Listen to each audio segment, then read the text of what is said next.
सुनावी चाचारी बोल भूत भावन शंकर भगवान की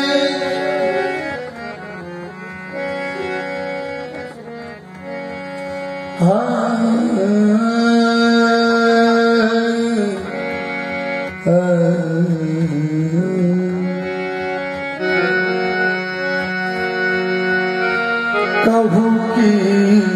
यहाँ के बाबा को ना हम जीवई छी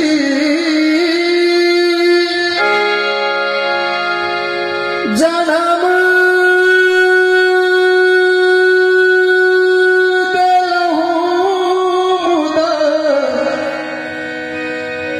सुधियों ने लई छी कहूँ किया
वाह गोविंद जी